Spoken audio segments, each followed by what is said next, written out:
आपण पाहत आहात महाराष्ट्रातील लोकप्रिय न्यूज चॅनल युवा कर्म न्यूज, अन्यायाला वाचा फोडणारी एकमेव वृत्तवाहिनी। सरेंडर झाले।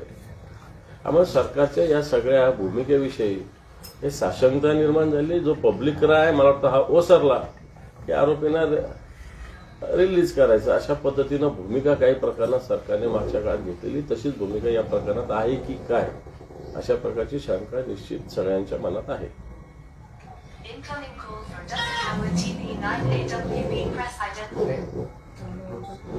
फडणवीसांनी असं म्हटलंय की 2019 साल आलं नसतं तर महाराष्ट्र प्रगतीपथावर गेला असता।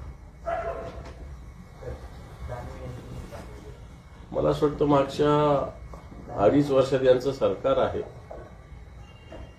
या काळात राज्य किती प्रगतीपथावर गेलं। केंद्राचं सरकार 2014 पासून आहे, रुपयाचं किती अवमूल्यन झालं।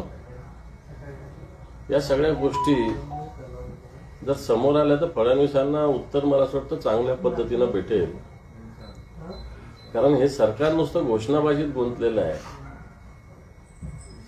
आज उद्योग मोठ्या प्रमाणावर गुजरात, कर्नाटक, तामिळनाडू या राज्यात जात आहेत। महाराष्ट्रातले उद्योग दुसरीकडे वळवले जात आहेत आणि महाराष्ट्राचं सरकार मूग घेऊन गप्प आणि डोळे लावून एकदम झोपेचं सोंग घेतलेलं सरकार आताच्या घडीला आहे। आणि म्हणून या सगळ्या गोष्टी बोलाचीच कडेन बोलाचाच वाद आहे। 2019, 20, 21 कोविडच्या काळात सुद्धा जे सरकार महाराष्ट्रात होतं, बाकीच्या ठिकाणी उद्योग बंद होते, परंतु महाराष्ट्रात हे उद्योग सुरू राहिले आणि महाराष्ट्र देशाच्या प्रमाणात जर विचार केला तर निश्चित प्रगतीपथावर राहिलेला। विरोधकांचा असा आरोप आहे की महाविकास आघाडीमध्ये समन्वयाचा अभाव आहे, त्यामुळे शरद पवार नाराज आहेत। भविष्यामध्ये महाविकास आघाडीमध्ये कुठेतरी तूट होऊ शकते का, धुसफूस आहे? असं काही होईल असं वाटत नाही।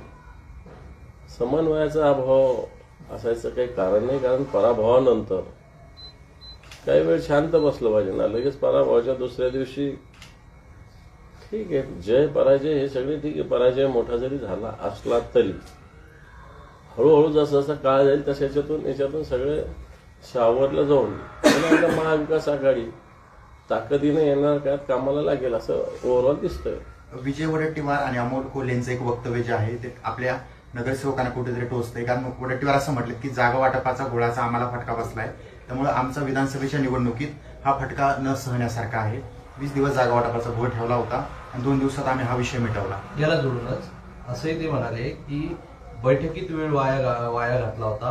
11 वाजेची बैठक असायची तर 2-2 वाजायचे आणि या सगळ्यांचा फटका आम्हाला निवडणुकीत बसला। मला वाटतं हा प्रश्न त्यांनी त्यांच्या प्रदेशाध्यक्षाला विचारला असता तर किंवा सांगितलं असतं तर बरं झालं। त्याच्यामध्ये विधानसभेच्या पराभवामुळे काँग्रेसची मोडलेली पाठ अद्याप सरळ झाली नाही, दुसरीकडे शिवसेना अजूनही झोपेतून जागी झाली नाही असं अमोल कोल्हे म्हणतात। अमोल कोल्हे मोठे नेते आहेत, विचारवंत आहे, त्यांच्याशी मी काय बोलणार। त्यांच्या पक्षाची काय स्थिती त्यांनी सगळ्यात आधी बघितली पाहिजे। बावनकुळे यांनी वाल्मिक कराडांविषयी वक्तव्य केलंय। वाल्मिक कराड खंडणीचा गुन्हा, तरीही लाडकी बहीण योजनेचे अध्यक्ष। एखादा कार्यकर्ता जेव्हा चांगलं काम करतो तेव्हा त्याला पद मिळतं आणि एखाद्या काळात चांगलं काम केलं त्याला म्हणून हे असं पद दिलं गेलं।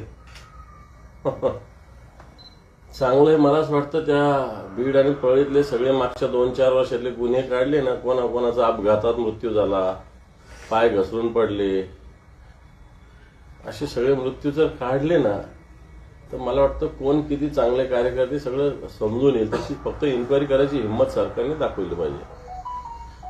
पुण्यातील गुन्हेगाराच्या घटनाक्रमावरून अजितदादांकडून आयुक्तांवर टीका करण्यात आली आहे। जमत नसेल तर आम्हाला सांगा, आवेगाबाहेरचा विषय असेल तर आम्ही तो हाताळू आणि अधिकारी बदलू। आणि दुसरीकडे फडणवीसांकडून पाठराखण करण्यात येते। पुणे जिल्हा विस्तारित आहे आणि त्यासोबतच पुण्यामध्ये गुन्हेगारी वाढत आहे। हे पहा, पुण्यात गुन्हेगारी तर वाढलेली कबूल केलं पाहिजे। पुणे असेल, नागपूर असेल, ठाणे असेल, नवी मुंबई असेल, इव्हन संभाजीनगर, नाशिक सारख्या शहराची आता अनेक गुन्हे मोठ्या प्रमाणावर वाढत आहेत। आता गुन्ह्याचं प्रमाण असं झालेलं आहे की गुन्हा म्हणजे अतिशय त्याला आता लोकही सरकारही प्रशासनिक लाईटली घेतं. मग ड्रग्ज असेल, मर्डर्स असेल, फसवाफसवी असेल, याला अतिशय सहजपणे घेतलं जातं.